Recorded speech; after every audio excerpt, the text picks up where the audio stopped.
สบายดีคอยข้ามยามแรงเนาะตอนนี้ผมมาเลกอยู่ที่ด่าน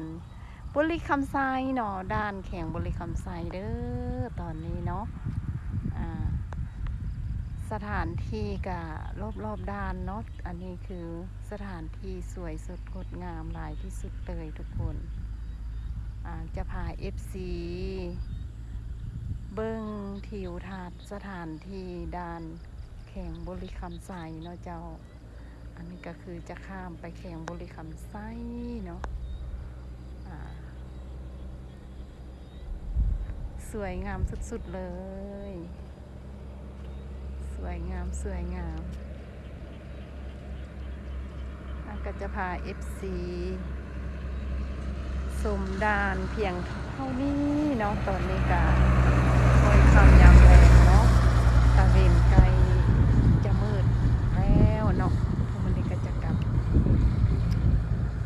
บก่อนบายบายกลับบ้านก่อนเพราะว่าน้องโหลอยู่ที่รถเนาะบายบายเจอกันใหม่ในไล่ถัดไปเจ้า